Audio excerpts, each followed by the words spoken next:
책으로 세상을 바라보고 책으로 삶을 살찌우는 시간 TV 책방 북소리 북마스터 김혜지입니다. 네, 북마스터 이창현입니다. 한 주의 중심 수요일 저녁인데요. 좋은 영화와 책 한잔 하실까요? 문화평론가 윤성은입니다. 퇴근 후 읽고 싶은 책 제가 골라드리겠습니다. 북벤저스 박태근입니다. 네, 한 주 동안 잘 지내셨어요? 네. 네, 잘 지냈습니다. 북배는 못 지낸 것 같은데요? 아니 두 분께서도 답을 바로 하진 않으셨어요. 살짝 머뭇거리셨습니다. 그렇습니까?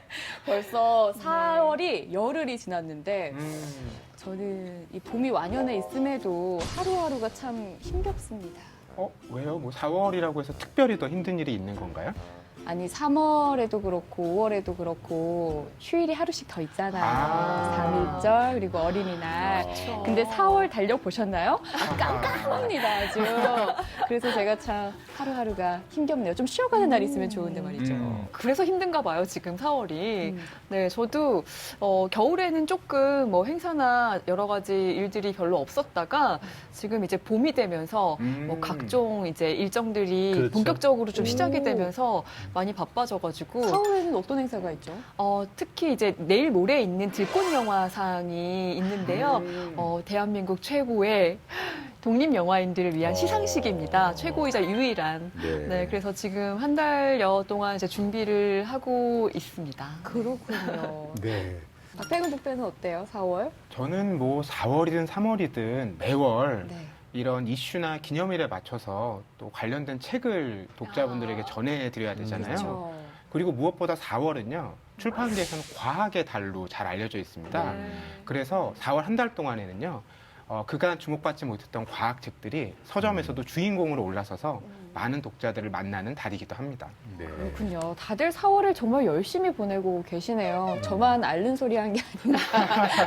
괜히 후회가 되고 하는데 이 4월을 또 특별하게 보내고 계신 분들이 계시대요. 약 200여 분이 모이셔서 특별한 행사를 가지셨다고 하는데요. 네. 오늘 함께 나눠볼 주제를 화면으로 먼저 확인해 보겠습니다.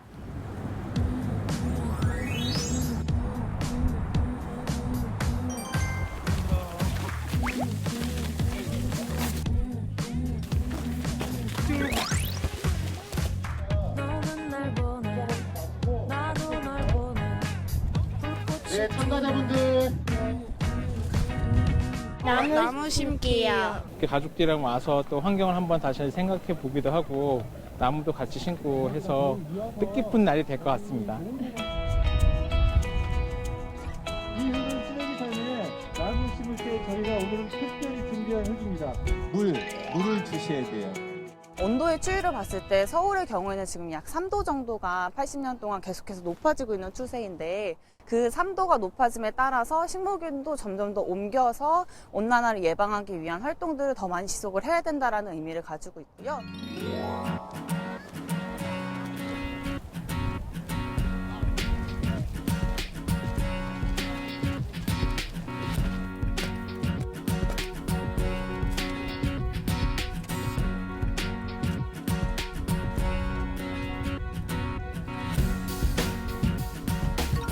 환경 문제도 좀 심각한 것 같고 이거 심는 것도 변변치가 않아가지고 심어서 이 나무가 좀 더 깨끗한 환경을 만들었으면 좋겠어요. 앞으로 더 쑥쑥 자라서 우리나라의 미세먼지도 정화해주고 또 많은 지구온난화 문제도 해결해 주었으면 좋겠어요. 나무야 잘 자라. 최고의 교육이에요. 분리수거해라, 이면지 써라, 탄소 발자국 100마디 하는 것보다 이 날씨에 지금 오늘 와서 나무 심은 것 자체가 엄청난 교육이죠.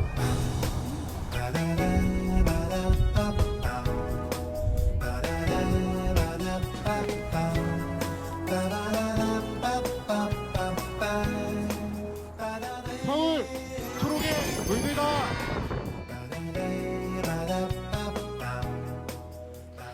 가족들의 모습 너무 보기 좋죠. 잘 봤습니다. 오늘의 주제가요, 바로 나무야 나무야예요. 얼마 전에 식목일이었잖아요. 그런데 예전에는 우리 식목일에 나무 심는 행사도 참 많았고 학교 다닐 때는 같이 나무 심기도 하고 했는데 이제 그런 기억이 너무 옛날 일이고 요즘엔 언제 나무를 심어봤나 싶을 정도예요. 그 의미가 많이 퇴색돼 가는 게 아닐까라는 생각이 드는데 식목일 어떻게 보내셨어요, 다들? 아니 전에 제가 어릴 때는 제가 좀 나이를 드러내는 말일 수도 있지만 식목일이 휴일이었거든요. 예, 그래서 그때는 좀 숙제를 내줬던 것 같아요. 학교에서 가족들이랑 뒷산 가서 나무 심고 오라고. 그래가지고 좀 심어봤던 기억이 나는데 지금 이제 휴일일도 아니다 보니까 좀 실제적으로 이렇게 산을 찾아가서 나무를 심는 건 좀 어려울 것 같고 좀 이렇게 환경이나 이렇게 나무가 자랄 수 있는 환경 같은 것들에 대해서 조금 관심을 갖게 만드는 뭐 그런 정도의 날로 변화된 게 아닌가라는 생각이 드는데요. 저는 식목일날 나무 심는다는 얘기를 뉴스에서만 보고 자랐어요. 왜냐하면 시골에서 자랐기 때문에 뭐 이맘때면 뭐 동네 뒷산 가서 쑥 냉이 뜯고 진달래 꺾어다가 집에다 갖다 화분에다가 이렇게 화병에다가 담아놓고 조론 이렇게 속에서 아주 인성이 풍부한 아이로 크셨군요. 그러니까요. 네. 그러다 보니까 뭐 나무를 특별히 막 가서 심는다 이런 일 자체가 생경하게 느껴지더라고요. 그러니까 지천의 나무기 때문에. 그렇죠. 네. 맞아요. 그럼에도 불구하고 오래전부터 나무라는 건 미래를 상징하잖아요. 네. 그래서 스피노자가 얘기했다 그러죠. 네. 지구의 멸망이 와도 나는 내일 망하더라도 사과나무를 심겠다. 이런 얘기인데 나무를 심는다는 게 그만큼 어떻게 보면 다음 세대에게 우리에게 무엇인가를 아름다운 또는 생태적으로 안정된 지구를 좀 넘겨줘야 되겠다. 뭐 이런 희망의 메시지가 담겨 있는 것 같은데 그 날짜가 4월 5일이었는데 너무 더우니까 이제 지구 온난화 식목일로 날짜가 바뀐다니까 야 이거 진짜 지구의 위기가 온 게 아닌가 생각도 드네요. 아, 지금 말씀하신 그게 온난화 식목일 그렇죠. 그게 뭔가 했거든요. 네, 맞아요. 네, 그게 좀 앞으로 날짜를 당겨야 된다라는 그렇죠. 의미인 거죠. 그러니까 4월 5일 날은 너무 더워서 그날 옮겨 심으면 얘들이 말라 죽을 수 있다 이런 얘기죠. 네, 우리 주변에 정말 우리가 가로수도 사실 쉽게 볼 수 있고 이름고를 풀 꽃들이 참 많지만 네. 그걸 어떻게 관리해야 하는지 우리랑 어떻게 더불어 같이 살아가야 되는지 잘 모르잖아요. 그래서 제가 퀴즈를 준비했습니다. 퀴즈요? 예, 퀴즈요. 자, 우리 주변에 자주 보이는 식물들이 있지만 우리가 어느 정도까지 알고 있는지 테스트를 한번 해봐야 되지 않을까라는 생각에 퀴즈를 가지고 와봤는데요. 시험을 봐야 되는 입장인 거예요. 자, 이름하여 너 내가 누군지 알아? 라는 퀴즈를 아, 준비해봤습니다. 근데 저거 너무 저 불리한 것 같아요. 왜요? 여기 또 전문가시거든요. 학부에서 네. 또 공부를 하셨었고 또 산에 자주 다니시는데 솔직히 저는 완전히 도시에 이렇게 틀어박혀 그런데 있는 어려운 문제가 아니기 때문에 아, 정말요? 괜찮습니다. 정말요? 긴장하지 마시고요. 아, 그냥 네. 편안하게 풀어보시면 좋을 것 같아요. 긴장되는데. 그런가요? 저는 상품이 없어서 긴장이 전혀 되지 아, 않습니다. 그렇습니까? 상품 뭐 없나? 제가 갖고 있는 뭐 시계라도 넣어야 되나요? 자, 그럼 첫 번째 문제 한번 내볼게요. 김유정의 봄봄 읽어보셨죠? 네. 그 이 작품에서 점순이의 애타는 마음을 네. 표현한 꽃이 있거든요. 그 꽃은 정답 맞춰도 됩니까? 동백꽃이죠. 그렇죠. 동백꽃이죠. 그쵸, 그게 예. 질문은 아니고요. 네. 예. 아니었군요. 네, 동백꽃이고요. 그 동백꽃인데 저 화면에 보시면 세 개의 표지가 있습니다. 책 표지죠.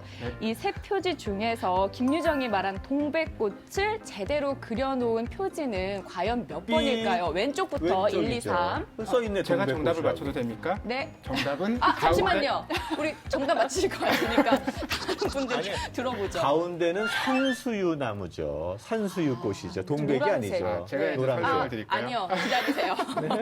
박태근 국팬 기다리세요. 자, 우리 윤상우 네. 국팬은요? 저도 1번이라고 딱 눈에 띄기에 저게 동백이 아닌가라는 생각은 드는데요. 네. 그렇죠. 동백꽃이라고 써있어요. 그 옆에도 써 있습니다. 아, 중간 것에도. 아, 예. 그러네요. 네. 자, 박태근 국팬 이야기해보세요. 김유정 작가의 동백꽃에 나오는 나무는 네. 생강나무죠. 그렇죠. 이럴 줄 알았어요. 예, 그래서요. 예. 근데 이제 생강나무에 생강이라는 이름이 붙은 이유가 네. 그 나무에서 이제 기름 우리가 짜는데 거기서 생강 냄새가 나서 그렇거든요. 원래 동백기를 많이 썼잖아요. 그렇죠. 근데 그 동백보다 조금은 질이 떨어지는 기름을 생산하는 나무가 생강나무였던 거예요. 그래서 그 나무의 이름도 강원도 지역에서는 동백나무가 된 거죠. 또 지역색이 동백 기름을 있었는데. 만드는 것과 같은. 그래서 정답은요?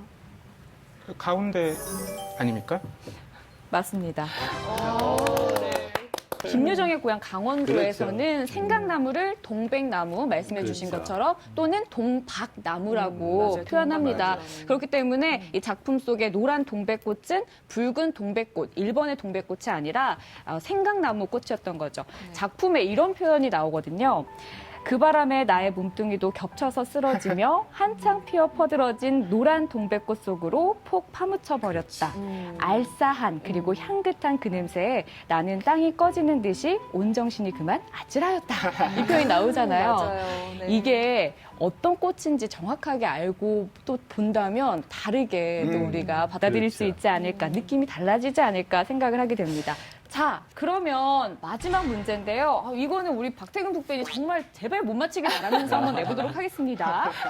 봄꽃의 대명사고요. 봄꽃의 대명사 어떤 꽃? 봄꽃의 대명사는 여러 가지가 있죠. 그중에? 저는 사실 오늘 개나리에 맞춰서 옷을 입고 왔거든요. 땡을 외치고 싶었어요. 또 다른 네. 봄꽃이 있죠. 개나리와 대꾸가 되는. 네. 개나리 그러면 진달래. 네. 땡, 벚꽃입니다. 자, 과연 두 개의 사진 중 벚꽃은 무엇일까요? 봐주시죠. 나는 알았어. 벌써 아셨어요? 자, 그러면 우리 윤성은 북弁부터 정답을 말해볼까요?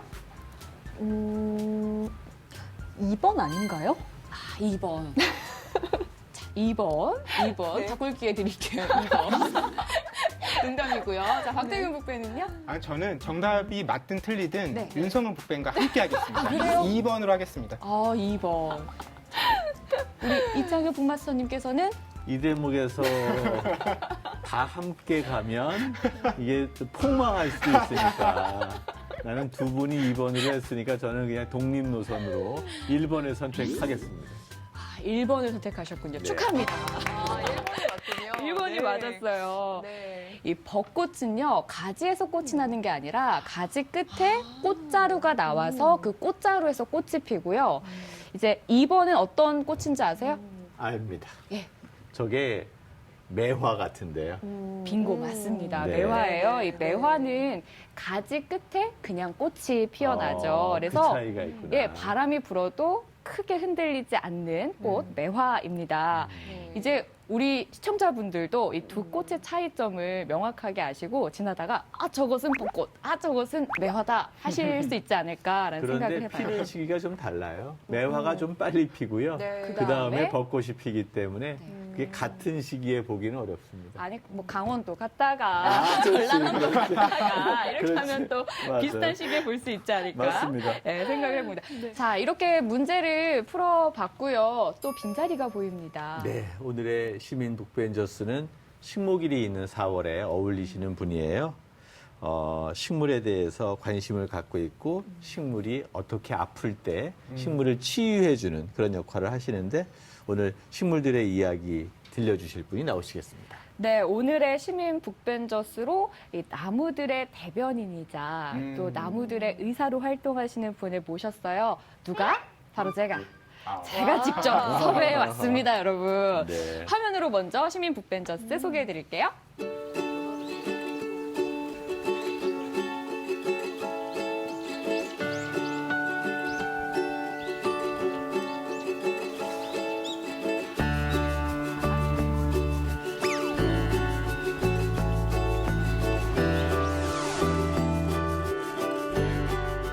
안녕하세요. 북마스터 김혜지입니다. 오늘 저자분을 만나러 스튜디오가 아니라 제가 야외로 나왔는데요. 저자분이 어디 계실까요? 한번 찾아볼게요.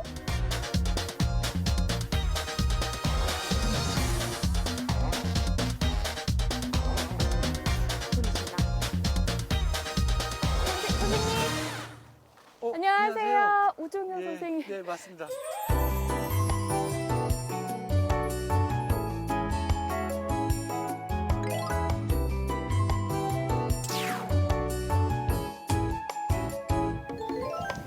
앞에 나무 보이시죠? 엄청 커요, 선생님. 예, 이 나무가 건강한지 안 건강한지 그걸 보러 왔습니다. 나무님 명의께서 왕진 오셨습니다. 속에 다 달라요. 네. 그러면은 빈 것도 그냥 빈 게 아니라 얼마만큼 굵기가 있느냐, 살아있는 그 살이 얼마나 있느냐 이제 여기 얇다는 거죠. 조금 살아있고 여기는 좀 두껍고 여기는 아주 단단하고 나무를 두드려 보기만 해도 속이 어떻게 생겼는지 짐작을 하는 거죠. 도봉 얘기 시작. 이제 우리 올 때 보니까 이렇게 나무 뿌리들이 많이 나와 있어요. 네. 약간 계단 같기도 하고. 이게 이제 왜 그러냐면은요. 원래는 아마 이게 이 뿔이 위쪽에 흙이 있었을 거예요. 있었는데 사람들이 밟으면서 점점 침식이 이제 가속화되죠. 저는 원래 산에 가서 이렇게 뿌리를 보면 원래 뿌리가 땅 밖으로 이렇게 자라나는 나무라고 생각을 했었어요. 그렇지는 않아요. 땅 밖으로 나오면은 할 일이 없는 거죠. 영양분도 흡수해서 그래야 되는데 지금 왜 이렇게 많이 훼손이 돼 있냐면은 옛날에는 없었는데 요즘 겨울에요. 발에 차고 다니는 아이젠이라고 있어요. 이렇게. 얼음길에 미끄러지지 말라고 그런 거를 차고선 이걸 밟아요, 나무 뿌리를. 그럼 더 많이 훼손이 되죠. 나무가 좀 스스로 재생을 하나요? 바로 그게 이 모양이에요, 지금. 이거 보면 이게 문어 흡판처럼 생겼죠? 네. 자기를 치료하려고 하는 치료 물질이 나와서 자기를 지금 보호하고 있는 거예요. 이런 것들이. 이런 게 상처. 원래 이렇게 생긴 게 이런 아니고. 게 상처를 밟아서 생긴 것들. 아이고. 네, 이거 보면은.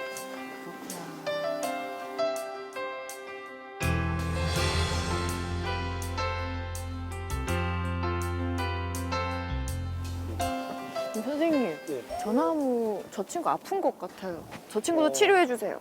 그렇죠.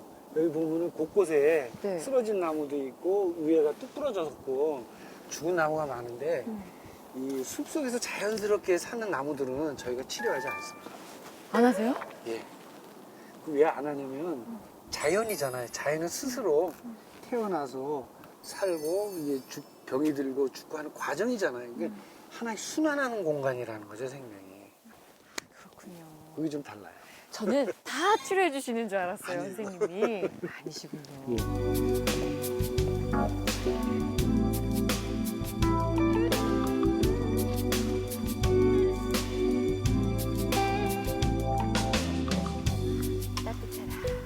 배고프시죠?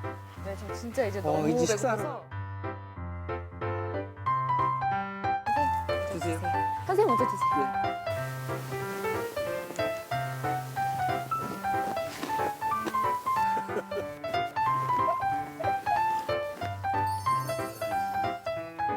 그래서 이제 좀 이렇게 남았는데 동물들 남은 네. 거 좀 먹으라고 그거 하면 안 될까요? 이거 절대 버리시면 안 됩니다. 아, 귤껍질도. 네, 예.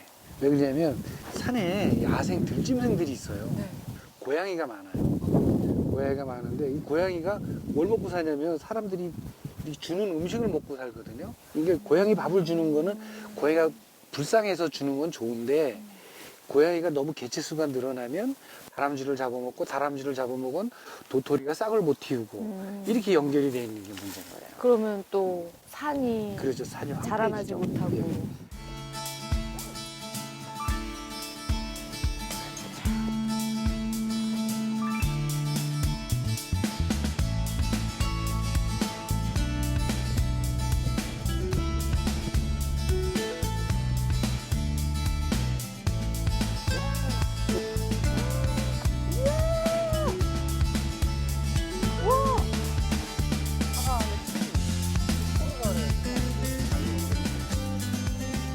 근데 이렇게 자연 좋아하시고 산 많이 다니시고 그러느라 바쁘셨을 것 같은데 이렇게 책을 좋아하게 되셨어요? 책은 안 읽으면요 자꾸 텅 비는 것 같아요. 그래서 늘 책을 산에도 갖고 가고 한 구절씩 읽고 그러죠. 예. 이 책은 아르네네스라는 생태학자가 쓴 글입니다. 제목이 산처럼 생각하라요. 이분은 만물은 하나라는 생각을 갖고 계신 분이거든요. 그래서 산처럼 생각하라의 한 구절을 제가 한번 나는 산이다. 나는 아주 오래되었다. 수백, 수천 년이 흘러가는 가운데 숱한 계절과 변화의 순환이 느껴진다. 이 힘으로 나는 다른 많은 생명체들에게 보호와 안식을 제공한다. 그리고 영광과 도전 의식을 제공하기도 한다. 와, 진짜 고생 많이 하셨어요. 산에 갔다 오니까 얼굴이 더 맑아진 것 같아요. 그러니까요. 정말요? 네. 그렇군요. 제가 이렇게 귀한 이야기들 들으면서 산행할 수 있는 날이 살면서 또 있을까라는 생각이 들 정도로 저한테는 정말 귀중한 시간이었거든요. 제가 도봉산 가서 모셔온 오늘의 시민 북벤저스를 이곳으로 모셔보겠습니다. 와. 나무의사 우종영 씨 나와주세요. 우리가 보통 앉으시면 박수를 치는데 이렇게 미리 쳐보기 처음이에요. 어서 오세요. 안녕하세요. 안녕하세요. 저는 확실히 같이 산에 한번 다녀와서 그런지 구면이라. 아빠 같아요. 자, 저희 시청자분들께 인사 직접 나눠주세요. 네. 예, 안녕하세요. 저는 나무를 전국 방방곡곡 다니면서 치료하고 있는 우종영입니다. 네. 반갑습니다. 우리 우종영 시민 북벤저스를 또 이렇게 책을 읽고 팬이 되셨다고요? 대금 북벤. 제가 나무 이야기를 꽤 찾아 읽는 편인데 그간 이제 한국 작가들이 쓴 나무 책들을 보면 대체로 나무에 얽힌 역사와 문화라든지 혹은 이제 숲에 관련된 생태적인 관점의 얘기들이 많았거든요. 그런데 이 우종영 선생님께서는 나무 의사라는 표현을 앞에 달고 있더라고요. 정말 나무 이야기를 그렇게 읽으면서도 처음 들어본 일이었어요. 그래서 나무 의사라는 사람은 도대체 어떤 일을 하고 그런 일을 하다 보면 나무를 어떻게 또 다르게 바라볼 수 있을까 이런 게 궁금해서 한번 뵙고 싶었습니다. 그래요. 사실 나무 의사라는 말이 익숙치 않죠. 네. 근데 모든 생명체는 다 아플 때가 있고요. 아플 때는 닥터, 의사가 이제 치유해 주잖아요. 약도 놔주고 뭐 침도 놓고 그러는데 동물은 동물병원도 있고 있는데 식물은 저절로 내버려 두면 병 없이 잘 자랄 거라고 생각하는데 그렇지 않다는 거죠. 여러 가지 환경이나 또는 도시의 척박한 환경 이런 것들 때문에 제대로 못 자랄 때 그걸 진단하고 처방하고 제대로 생명을 불어넣어주는 역할을 해주신다는 점에서 나무 의사가 동물 의사보다 오히려 더 심오한 철학과 가치가 있지 않을까 이렇게 기대가 됩니다. 아니, 어떻게 나무 의사가 되셨는지 참 궁금해요. 뭐 의대를 가고 네. 나 의사가 되겠다 이제 그런 생각을 해본 적도 없고 또 그런 의대도 없고 나무를 오래도록 관리하고 키우다 보니까 나무도 모든 생명이 그렇듯이 태어나고 아프고 그러면서 또 죽어가고 그런 것들을 보면서 아, 이 나무도 적극적으로 치료를 한다면 좀 더 푸르른 세상이 되지 않을까. 그래서 이제 시작하게 됐습니다. 궁금한 게 굉장히 많은데요. 일단 나무 의사가 되려면은 뭐 어떤 면허증을 따야 되는 건가요? 예, 면허가 있어야죠. 네. 근데 이제 작년부로 바뀌었습니다. 그 전까지는 뭐 수목보호 기술자나 식물보호 기사가 이제 그 자격이 됐었는데요. 작년 6월 28일부로 이제 새로운 나무의사 제도를 만들고 또 새로 교육을 받고 또 이제 시험을 보고 해서 이제 본격적으로 이제 시행을 하게 되겠죠. 그럼 시험을 보려면은 어떤 공부를 해야지 합격할 수 있을까요? 지금 준비하셨어요? 일단 자격이 돼야 돼요. 자격이. 발열학과를 나오시든가 그 경력이 있으시든가 네, 자격이 돼야 되고요. 두 번째는 그 관련된 공부들을 하셔야 되고 그 중에서 가장 좋은 거는 중요한 거는 나무가 생명이라는 것 인지하고 나무를 사랑하는 마음이 가장 중요할 것 같습니다. 지금 말씀하신 거에 포인트가 있는데요. 자칫 자격증 얘기하면 이 방송 보고 야 저거 해야 되겠다 막 생각해서 뭐 자격증 시험 보려고 학원 다니고 그런 사람이 있을 것 같은데요. 당연히 그러시겠죠. 예. 그러지 말고 북한산 도봉산에 가서 산을 어떻게 좋아하고 함께 해야 하는가 나무의 섭상을 이해하는 것 그러한 기본 자세가 더 중요한 거 아니겠습니까? 그렇죠. 네. 특히 나무 의사한테 가장 중요한 거는 윤리의식이라고 봅니다. 왜냐하면 사람이 아파서 병원에 가면은 고쳤든 못 고쳤든 그 결과물이 분명하잖아요. 그러니까 당신이 날 못 고쳤으니까 뭐 의료비를 돌려도 그럴 수도 있지만 나무는 표현을 안 하잖아요. 그러니까 그렇죠. 어떻게 치료했는지 아무도 모른다는 거예요. 그래서 더 윤리의식이 강조돼야 되겠죠.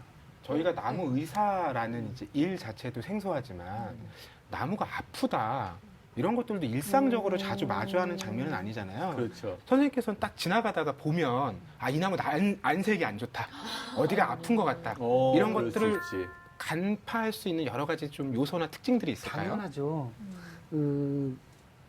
지나가다가 옆에 나무가 아픈 나무가 있어도 느낌이 와요. 네, 그런 느낌이 이제 오기도 하고 또 그건 아마 그 직업의식인 것 같아요. 이런 환경에서는 나무가 못 산다는 게 딱 느껴지니까. 그렇죠. 네, 맞아요. 느껴지니까 보면은 봐서 그런 아픈 나무들이 있고. 그다음에 이제 그럼 그 아픈 나무를 어떻게 진단을 하는가, 어떤 상황인가. 그런 거 보통 이제 처음에는 그 많은 장비들이 있거든요. 진단 장비가 있는데 우선은 뭐 저거를 하죠. 망진을 먼저 하죠. 딱 바라보는 순간 나뭇잎의 색깔, 수피의 모양, 뭐 크기, 그 끝까지가 죽어 내려오는지 안 내려오는지 이런 것들을 보게 되면은 어디가 아픈지 진단이 가능하죠. 그 나무 얘기를 하다 보니까 이제 산에 있는 나무, 열매 맺는 나무, 그리고 목재들까지 걱정을 하게 되고 우리가 흔히 볼 수 있는 가로수들도 걱정이 참 돼요. 맞아요. 도시는 사실 가로수가 도시의 풍광을 만들어내잖아요. 네. 뭐 그래서 이제 우리 광화문에 옛날에 있었던 은행나무, 또뭐 청주에 갈 때 그 어떤 뭐 플라타나스 뭐 이런 나무, 이런 것들이 하나의 기념비적인 그런 나무가 되는데 이 가로수들도 이 도시의 환경 속에서 되게 척박한 환경에 살아남으려면 되게 애쓰는 듯한 느낌이 들어요. 그렇죠. 이들을 위해서 우리가 좀 배려해야 되는 거 아닙니까? 나무의 입장에서 보면 굉장히 황당한 사건이에요. 바람이 부는데 큰 나무들이 흔들려줘야 빛이 들어오거든요. 네네. 근데 바람은 부는데 건물들은 가만히 있잖아요. 그러니까 얼마나 황당하겠어요. 그리고 그 건물을 뛰어넘을 수 있는 키로 자라야 되는데 그렇죠. 햇볕도 못 보죠, 사실. 네, 햇볕도 못 보고 부족한 빛과 부족한 양분, 그 또 땅속은 전부 포장이 돼 있잖아요. 그 밑에 뭐 전선도 있고 하수관도 있고 온갖 것들이 지나가고 뿌리가 이렇게 뻗을 공간도 많지 않아요. 사대문안이 아마 사실상은 다 시멘트 구조물로 다 연결돼서 예. 밑에 있는 심토와 표토가 연결되지 않은 게 90% 이상이에요. 그러니까 우리가 비가 와도 그냥 자연스럽게 지하수로 내려가는 부분이 상당히 제한적이어서 나무가 그거 양분 먹고 살아가야 되는 거잖아요. 그렇죠. 그럼 결국은 거대한 화분 위에 존재하는 게 가로수 아니겠는가 생각이 드는 거죠. 이렇게 선생님께서 전국의 나무를 돌보시면서 좀 나누고 싶었던 것들에 대해서 책으로 집필하고 계시잖아요. 예. 근데 책들을 보면은 어른들을 위한 책도 있지만 어린이들을 위한 책들도 꽤 있습니다. 그렇죠. 특히 어린이들과의 대화에 좀 주목하신 이유가 있을까요? 제가 제일 첫 번째 책을 쓴 이유기도 해요. 왜 그러냐면은 한 25년 전에 박스 안에 있는 나무를 제가 관리를 했었거든요. 관리를 했었는데 이 나무가 이제 이상하게 이제 그 분이 꽉 찼다고 생각을 했어요. 그래서 오너한테 얘기를 해서 이 분갈이를 해야 됩니다. 그래고 분갈이를 하기 전인데 워낙 나무가 많았는데 IMF를 맞았어요. 그래갖고 이제 더 이상 예산 지출이 안 되는 거예요. 그래서 그 스톱이 됐죠, 그 일이. 그러고 나서 나무들이 이제 죽기 시작을 해요. 죽기 시작해갖고 이제 몇 년 동안 좀 이렇게 머리 아픈 일이 좀 있었는데 그때 제가 느낀 게 뭐냐면 어른들은 알기는 하지만 그 감성이 와닿지가 않는구나. 이 나무가 생명이라는 것 자체를 잘 인정을 안 하는 거예요. 그래서 그럼 책을 누구한테 쓰지? 해보니까 아이들한테 써야 되겠다고 생각을 했어요. 아이들은 잘 받아들이잖아요. 그 감수성이 있으니까. 그래서 아이들일 때 그 자연이 고맙고 귀중하다는 걸 가르쳐주면 커서도 자연을 보호하는 마음이 유지될 거라고 생각을 했습니다. 그래서 어린이 책부터 쓰기 시작했어요. 그래서 어린이 책이 더 많아요, 어른 책보다. 어린이 책을 총 11권을 집필하셨는데 그중에 6권이 어린이 책이에요. 그중에 몇 권을 좀 가지고 오셨죠? 예, 최근에 나온 건 아니고 옛날 것만 갖고 왔는데요. 이게 첫 번째 나온 책입니다. 의자 좀 이렇게 대놓고. 하시면 좋겠네요. 20년 전에 나온 책이에요. 책 표지도 느낌이 예. 한 20년 전이에요. 그렇죠. 네. 이건 어떤 내용들을 담고 있죠? 어린 아이들한테 씨앗부터 보여주는 거예요. 그 새싹이 여기서 트고 큰 나무가 될 거야. 라는 그 얘기를 하면서 이제 씨앗 심는서부터 나중에 그 나무가 크는 과정을 전부 이 안에 담아놨습니다. 네. 나무의 성장 과정들을 네네, 성장 아이들이 과정을. 쉽게 알 수 있도록 집필하셨고 또 다른 책은 이 책은 이제 나무를 치료하면서 네. 쓴 책인데요. 지금 작가님이신가요? 큰손 할아버지가요. 아닌가요? 그 손이 재미있는 크신가 얘기는 봐요. 네. 어느 출판사에서 이제 이런 그 아이들하고 행사를 했는데 이 책을 읽고 와갖고 손을 자꾸 보는 거예요. 손이 큰가 안 큰가. 그러고 할아버지가 아니네요. 막. 네. 예. 이 책 안에는 어떤 내용이 있을까요?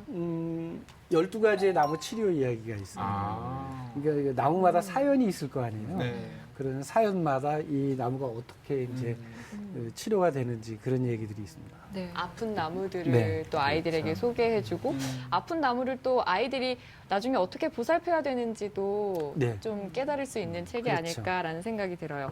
그리고 이제 최근에 아픈 나무들이 건네는 이야기를 정리해서 출간한 책이 있는데 이 네. 책은 어른들을 위한 책이죠. 네, 어른 중에서도 좀 뭐라 그럴까 좀 머리 아픈 책이죠. 두껍고 잘 안 읽히는 책. 생각을 참 많이 하게 하는 책이죠. 네. 자, 이 책입니다. 일단 이 제목이 발임. 네. 사실은 이 발임의 의미를 알면 이 책의 반은 이해하는 것 같아요. 네, 맞습니다. 아, 네. 이게 발이다 뭐 이런 뜻도 있을 것 같은데요. 그림을 그릴 때 물을 바르고 그러니까 촉촉한 상태에서 붓으로 그림을 그리면 어떻게 되겠어요? 번져요. 번지겠죠. 파스텔 색조와 같은 느낌들이 날 텐데요. 우리의 동양의 수묵화적인 기법 중에 하나일 것 같아요. 그러니까 그렇게 해서 흐릿하고 깊이 있는 색이 살아나도록 하는 작업인데 우종영 시인께서는 예. 그런 것을 책 제목으로 만들어주면서 예. 이 나무와 관련된 것들을 차곡차곡 적어내신 것 같아요. 네. 특별히 이렇게 제목을 붙인 이유, 그 단어의 뜻은 우리가 이해를 했고요. 네. 그 이유를 한번 얘기해 주시죠. 그 나무는 끊임없이 세상을 푸르게 하고 싶어하는 게 아마 본성인 것 같아요. 그 푸르른 생각들이 많은 사람들한테 스미듯이 부드럽게 발임. 네, 발임하듯 스며들어가듯이. 네, 스며들어라는 생각에서 그렇게 제목을 정했습니다. 야, 그러고 나니까 더 이렇게 스며들어오는 느낌이 좀 듭니까? 저는 이 책이 나오자마자 그 스며들에 공감을 하고 읽어보기 시작했는데 이 책의 첫 문장이 이렇습니다. 어느 날부터인가 나무들의 몸짓이 눈에 들어왔다. 난 그것을 받아 적기 시작했다. 좋았어요. 그 받아 적기 시작한 걸 어떻게 읽지 않을 수가 있겠어요. 저는 그걸 못 받아 적으니까 대신 받아 적어주신 거를 읽고 싶어지죠. 여기 또 이런 말도 있어요. 내 어눌한 어휘로 나무를 예찬하다니 한없이 부끄럽기만 하다. 그러니까 이게 나무의 그 심오한 가치를 자기가 아무리 화려한 문장으로 써도 그 가치를 완벽히 전하지 못한다라는 겸손함 이런 것들이 네. 깃들여 있는 책이네요. 네. 그리고 우리 윤성은 북팬이 또 책을 읽으면서 궁금한 점이 있었다고요? 네, 일단 저는 여기서 이제 한라산의 나무들과 도심 속 나무들의 다른 점을 다루신 부분도 굉장히 인상 깊었는데요. 이렇게 뿌리를 숨쉬게 하려면은 우리가 좀 지켜야 될 점들이 있을 것 같아요. 그렇죠. 네. 숨 쉬는 건 모든 생명의 기본이잖아요. 기본인데 나무는 숨을 쉰다는 생각을 잘 안 해요, 우리가. 그렇죠. 근데 뭐 줄기나 잎이 숨 쉰다는 건 좀 어느 정도 이해를 하는데 뿌리가 숨을 쉰다는 건 잘 생각을 못 맞아요. 해요. 근데 우리 산소가 대기 중에 21%잖아요. 21%인데 그 땅 속에는 몇 프로가 있을까? 한 15cm 안에는 보통 뭐 20%, 15%에서 20%가 있겠죠. 근데 자꾸 다져지거나 위에 포장을 하거나 그러면은 10% 미만으로 떨어져요. 네. 10% 미만으로 떨어지면 나무가 이제 그 거의 질식 상태로 가는 거죠. 5%면 죽어요. 5%가 마지노선이고 10%인데 땅 속에는 나무 뿌리만 있는 게 아니라 많은 미생물들이 또 숨을 쉬고 있어요. 이게 이산화탄소양은 늘고 산소양은 줄고. 네. 그래서 늘 땅 속에 나무 뿌리들이 어떻게 하면 숨을 쉬게 하나. 그것만 잘해줘도 나무는 건강해요. 그런데 제주도는 화산섬이잖아요. 그 현무암은 이렇게 공국도 있고 구멍이 그다음에 있어요. 전리가 많아요. 맞아요. 전리. 전리를 통해서 이제 이 산소가 공급이 되기 때문에 나무들이 건강하게 자라는 거죠. 도시는 그렇지 못해요. 맞아요. 도시에도 그래서 이제 이렇게 플라스틱으로 공기의 접촉면을 넓혀주려고 호흡기를 만들어내지만 자연적인 그것에는 그렇죠. 비할 바가 아니죠. 나무 보면은 우리 당산역이라는 게 이제 당산나무, 당집이 있었던 곳이잖아요. 또 마을 어구에 보면은 다 느티나무가 있고 그렇죠. 양반집 옆에는 회화나무가 있어서 그 전통을 이어가고 있는데 점점 우리가 그냥 나무를 물리적 나무로만 보고 정신적 나무로서의 가치 이것은 별로 잊고 있는 게 아닌가 생각이 드는 거예요. 그래서 난 도시에서 나무를 그냥 가로수에 기계적으로 10m, 20m 간격으로 쭉 심을 것이 아니라 이 도시에서 어떤 가치의 어떤 좀 철학이 담겨 있는 나무를 심으면 좋을까에 대한 고민도 좀 해야 될 거라고 생각이 들어요. 예, 당연하죠. 그런 것도 어떤 철학이나 그런 역사적인 것도 중요하지만 저는 거기서 조금 한 걸음 더 들어간다면은 나무의 입장에서 그 거리를 한번 바라봐야 된다는 거예요. 아, 나무의 입장에서도 예. 어떤 나무가 여기에서 잘 살지 그런 것도 좀 인간이 구분을 보고 해서. 나서 이게 네네. 좋다라고 무조건 심는 그렇죠. 게 아니라 예, 나무의 입장에서 늘 바라보면은 그런 문제들이 좀 해결이 될 텐데 그렇지 않아요. 저희 외갓집이 경남 합천이거든요. 그 합천 해인사 있는 네, 합천. 해인사 그 바로 옆 동네에 쌍책리라는 곳이 있어요. 네. 근데 매번 외할머니 댁 가면은 그 마을 중간에 큰 나무가 하나 있었어요. 그렇죠. 정말 그늘을 만들어주는. 그래서 온 동네 할머니들이 그 나무 오시죠. 그늘 아래서 막 이제 좀 쉬어 가시고 바람 맞으시고 이러는 자리가 있었는데 어느 날 갔더니 그 나무가 싹 베어진 거예요. 그걸 보면서 저게 정말 최소 몇백 년 됐을 것 같은 나무 기둥인데 저걸 어떻게 뱄을까 되게 어린 마음에 속상했던 기억이 있어요. 근데 이렇게 나무를 그냥 너무 쉽게 베어버린 거 아닐까. 그 예전에 그런 막 우리 할머니들이 치성을 드리고 기도를 하던 그런 맞아요. 나무들이 너무 쉽게 베어지는 게 아닌가 아쉬움이 들어요. 그 오래된 나무의 가치는 어디에 있냐면 그 나무 밑에서 살던 어린 아이들이 장성했을 거 아니에요. 네. 그들의 기억을 몽땅 없애버리는 거예요. 맞아요. 그 밑에서 놀던 기억들이 있었을 거 아니에요. 그래서 나무는 나무 자체의 문제가 아니라 우리가 얼마나 지금 잊고 사는 것들이 많은지 그런 것들을 한번 일깨워주는 것 같습니다. 그리고 조금 아까 그 정자수예요, 그런 것들이. 마을 중간에 있는 그럼요. 데 정자수면은요, 지금 그런 마을의 중심이잖아요. 그럼요. 다운타운이에요. 큰 신장로가 나야 되고 맞아요. 그 길이 나면서 포장이 되겠죠. 그 나무 밑으로 길이 나요. 그러니까 나무가 못 살고 죽으니까 변해고 이제 그런 상황이에요. 전부 마을 중심에 있었기 때문에 지금 문제가 되는 거예요. 정말 예쁜 마을이었는데 왠지 그냥 제 느낌에는 그 나무가 베어지고 난 다음부터 화목하지도 않은 것 같고 아름답게 그럼요. 보이지도 않고 마을의 소멸을 상징하는 거죠. 신목이 사라지고 하늘과 소통하지 못하고 네, 맞습니다. 땅과 소통하지 못하는데 네, 네. 마을 공동체가 어떻게 유지 발전할 수 있겠습니까? 이 방송을 보시는 시청자분들도 같이 생각해 주시고 좀 고민해 주시면은 시골에 있는 나무들 또 이 도심에 있는 나무들이 조금 더 행복해지지 않을까 이런 생각들을 해보고요. 나무가 행복해져야지 사람도 행복해진다. 네, 맞습니다.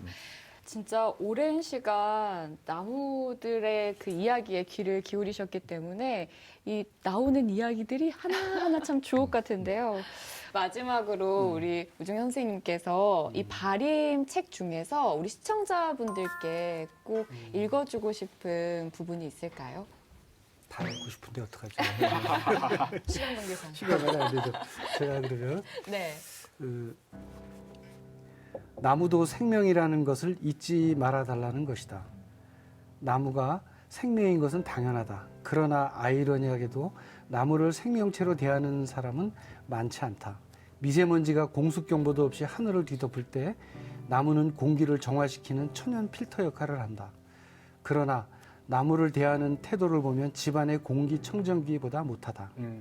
우리에게 꼭 필요한 생명줄 같은 존재지만 무생물 바라보듯 무심하게 대하지는 않는지 생각해 볼 일이다. 파우스트가 모든 이론은 회색이고 영원한 것은 저 생명나무의 녹색뿐이라고 말했듯 우리는 오로지 생명의 나무에 기대어 살아가야 하는 존재들 아닌가. 선생님이 읽어주신 구절처럼 생각하고 살면 사람들이 더 온화해질 것 같다는 생각이 들었어요. 더 평화로운 세상이 되지 않을까라는 그렇죠.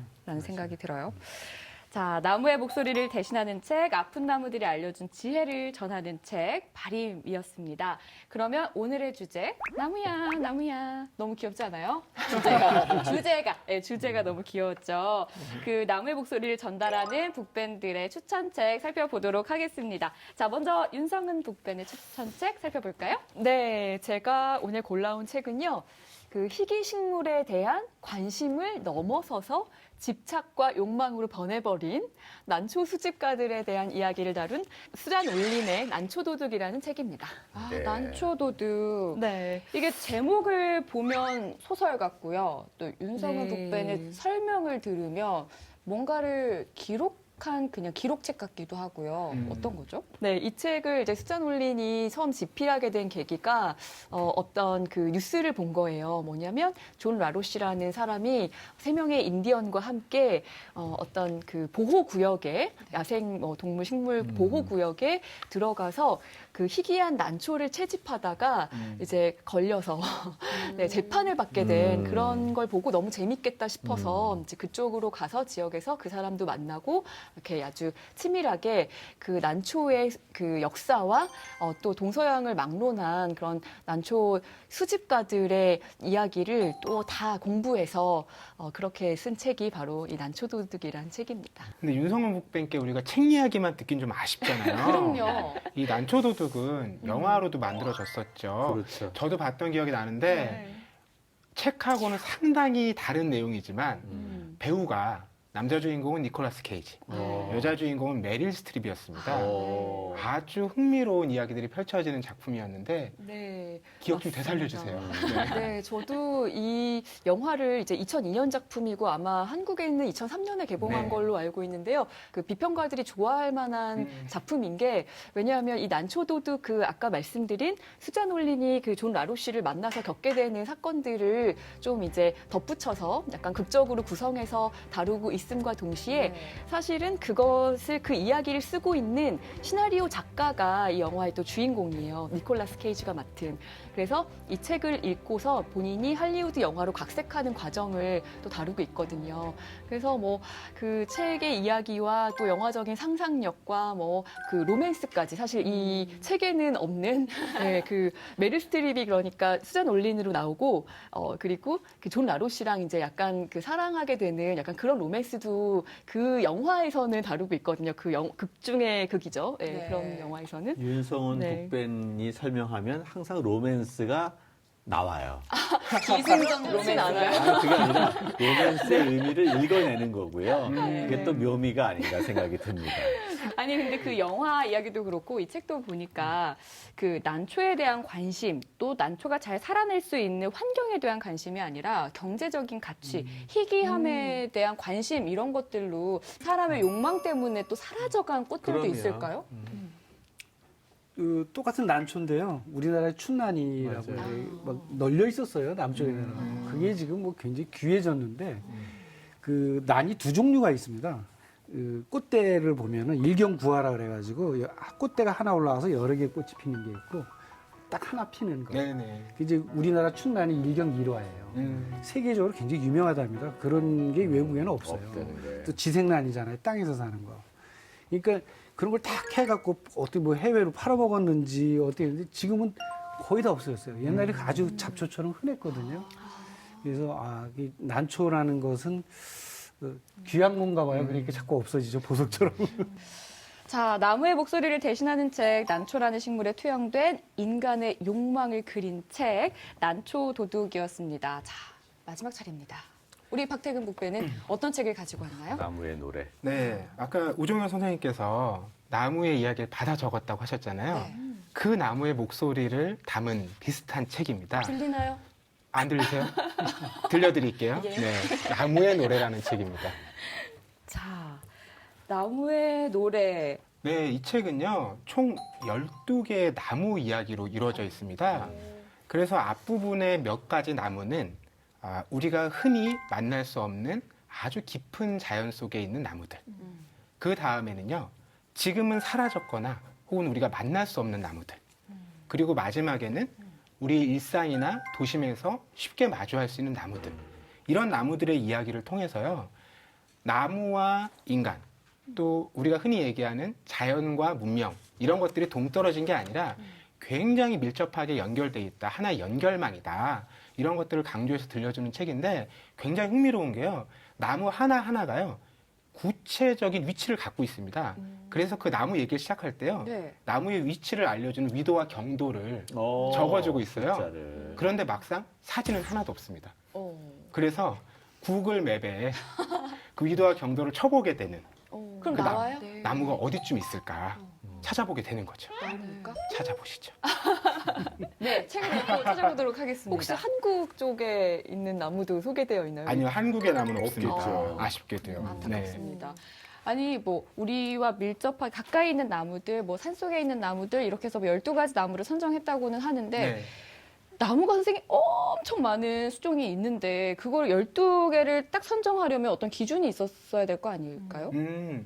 뭐 본인이 실제로 연구를 했거나 아니면 다양한 이야기를 품고 있는 나무거나 이런 걸 이제 고른 건데요. 예를 들면 그 숲에서는 나무가 죽어야 또 숲이 계속 살아나거든요. 그렇죠. 예. 그래서 붉은 물풀의 나무 같은 경우에는요, 이제 죽은 나무를 우연히 발견한 거예요. 그래서 그때부터 매월 그 나무를 관찰합니다. 1개월 후에는 이 나무에 어떤 변화가 생겼는지, 3개월 후에는 어떤 또 생물들이 거기서 살기 시작했는지, 그래서 3년, 4년씩 그 나무의 공간에서 벌어진 일들을 취재를 한 거예요. 그런 경우들도 있고요. 도심의 나무로 이제 기억 남는 게 바로 뉴욕 맨하튼에 있는 가로수인데, 콩배 나무라고요. 배나무의 일종이죠. 이 저자가요, 그 콩배나무에다가요, 청진기를 대고 그 나무가 도심에서 벌어지는 여러 가지 진동과 소리들을 어떻게 받아들이는지를 꾸준히 관찰해요. 그래서 뭐 지하철이 지나갈 때 이 나무의 진동이 어떻게 오는지, 옆에 사람들이 지나가면서 떠들 때 나무는 그 진동을 어떻게 받아들이는지, 이런 것들을 계속 연구하거든요. 그런데 그런 진동이 많이 생기면 생길수록 나무는 버티려고 뿌리가 더 바닥을 세게 움켜쥐게 됐다라는 거예요. 이런 얘기를 펼쳐내고 있거든요. 그렇다면 이 가로수와 인간은 또 어떻게 영향을 주고받느냐? 가로수가 생기면서 사람들의 동선이 바뀐다는 겁니다. 그래서 어떤 작가가 이런 얘기를 했대요. 뉴욕이라는 이런 도시에서의 삶은 전치사의 삶이다. 홀로 떨어져서 살 수 있는 게 아니라 무언 옆에, 무엇을 지나서, 무엇을 넘어서 서로가 그렇게 연결돼서 살 수밖에 없다라는 것을 얘기하고 있는 거죠. 그렇군요. 연결망의 사회 뭐 이런 얘기를 하는데요. 우리의 삶을 보면 좀 전에 얘기했던 것처럼 나무가 도시에서 일반 자연보다 훨씬 더 이렇게 뭐 뿌리도 좀 더 강하게 내리고 반응도 더 많이 한다 이런 얘기들인데요. 그것처럼 우리의 인생은 나무와 긴밀하게 상호작용을 하고 있는 것 아닌가 생각이 들어요. 처음에 요람부터 무담까지를 잇는 중요한 미디어가 나무이고 우리는 나무에게 빚지고 살아가는 게 아닌가 생각이 들어요. 네, 그렇군요. 자, 나무의 목소리를 대신하는 책 귀 기울이면 의외로 들린다는 네. 들립니다. 예, 네. 나무의 노래였습니다. 오늘도 제가 읽고 싶은 책이 3권이나 아니죠. 2권이나 생겼어요. 이 책은 제가 읽었으니까요. 네. 발음을 읽었으니까요. 아, 오늘 함께 하신 소감이 어떠신지 너무 궁금해요. 이런 프로가 좀 더 많았으면 좋겠어요. 그렇죠. 네. 지당하신 말씀입니다. 자, 좋은 이야기 나눠주셔서 감사드리고요. 수다북에 이어서 좋은 신간 소식도 있다면서요? 네, 그렇습니다. 좋은 신간을 골라 소개해드리면서 독서 욕구를 자극하는 신간 언박싱. 오늘도 이가희 북벤저스가 신간 2권을 골라서 소개해드린다고 하는데요. 어떤 책인지 곧 확인해 보시죠. 오늘 소개해드리는 신간이요, 저희가 또 추첨을 통해서 선물로 보내드리고 있거든요. 방송 후에 SNS에 댓글을 꼭 남겨주시기 바라고요. 저희가 댁으로 직접 빠르게 보내드리겠습니다. 네. 이어서 인간의 마음을 소름 끼치도록 해부하는 작가라는 평단의 호평과 함께 이 독자들에게 큰 사랑을 받는 일본 작가 미나토 가나의 내한 일정에 맞춰서 저희 북소리 팀이 함께 했습니다. 이 산을 배경으로 쓴 치유 소설 신간 여자들의 등산 일기에서는 또 어떤 이야기들이 펼쳐질지 지금 바로 만나보시죠.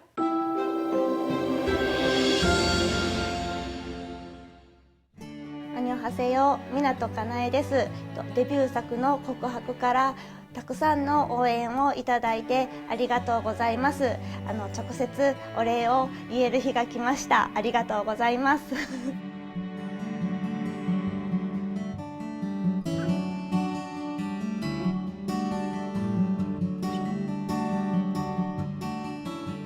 山女日記は実在する山を舞台にしているので、やはり自分が実際に登った山だけを舞台に描こうと思って、山を歩くと自分と向き合う時間がとても長くて、自分のまだ未熟さとか、小さくて当たり前なんだとか、頑張らなくていいんだって思うこともできて、純粋な気持ちに戻れる場所だと支えてくれているものだと思います。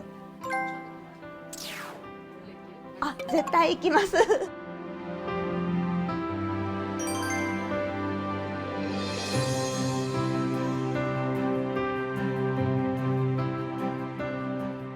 実は舞台になるのは日本でも今までなくて、今回の往復書館の韓国の舞台が初めてなので、今までとは違う発見ができるんじゃないかと思っています。まず私の作品の中では珍しいラブストーリーだからじゃないかなと思いますし、あと他の2作は登場人物がたくさんいて、それぞれの関わり方などが書かれていますが、この3話目の15年後の補習はこの2人の気持ちを掘り下げているので、演劇としてすごく人物を掘り下げるのに適した話なんじゃないかなと思います。27歳で結婚をして、28歳で子供を産んで、30歳で家を建てて、もう一つ自分の人生がやることはやったなと満足したんですけれども、まだまだもう一つ新しいことができるんじゃないかと思って、パソコンを持っているので、これで文字を書こうと思って一つ新しいことを始めることにしました。作家になりたいと思ったら、今すぐ今日からでもなります。手元のペンを取ったりパソコンを取ったりして文章を打てば、それはもうデビューへの一歩です。何歳でも諦めないでください。なりたい人は今ペンを手に取ってください。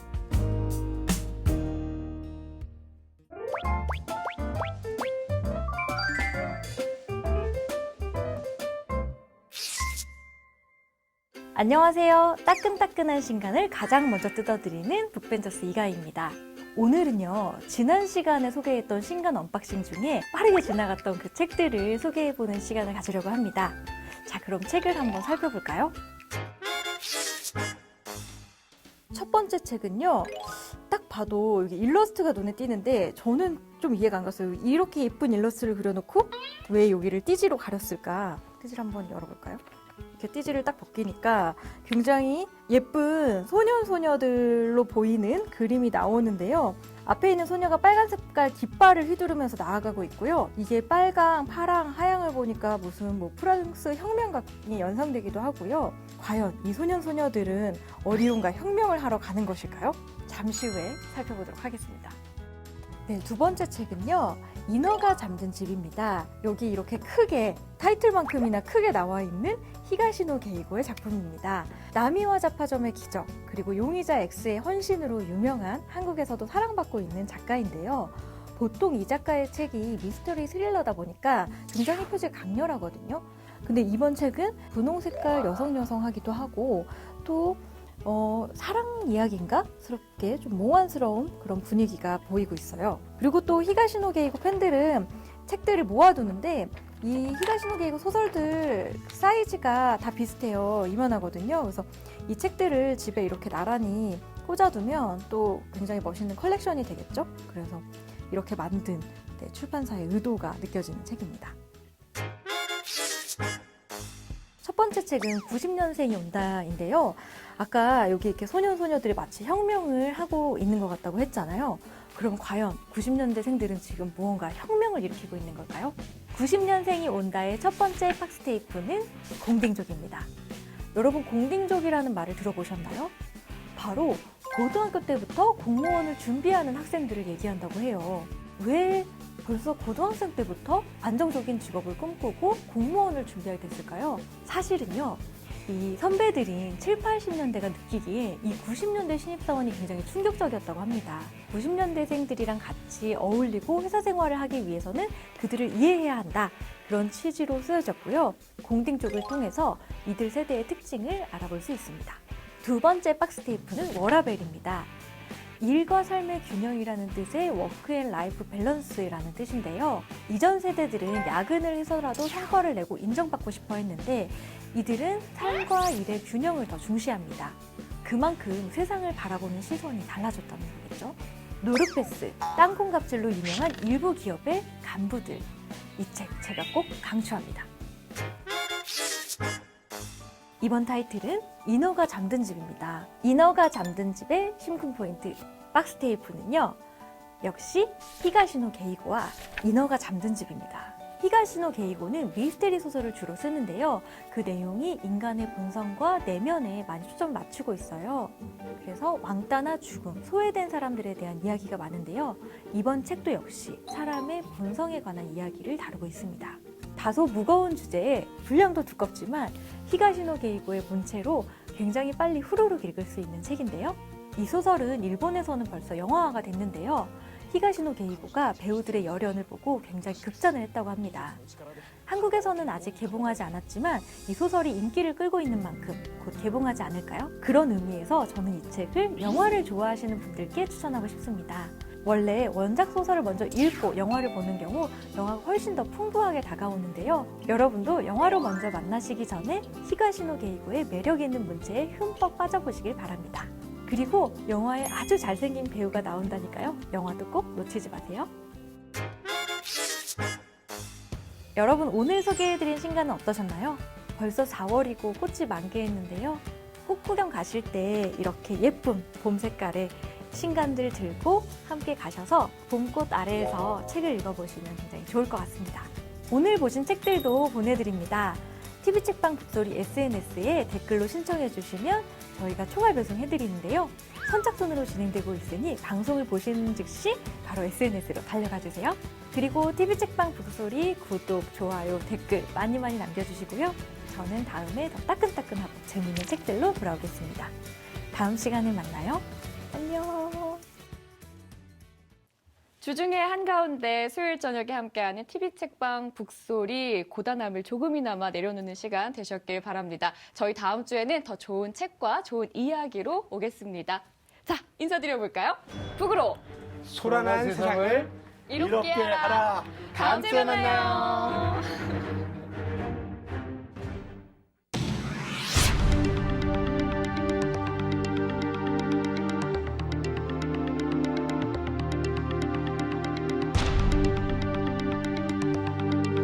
아침 9시를 위해서 국가 재난 사태를 선포하고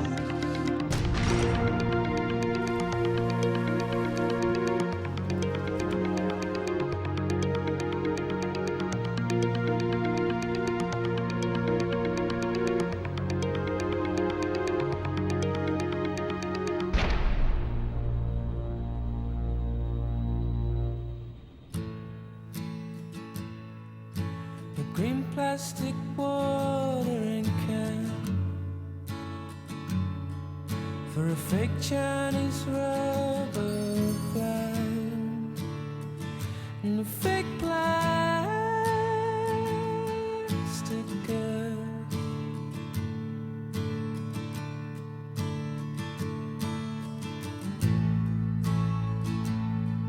Which she bought from a rubber man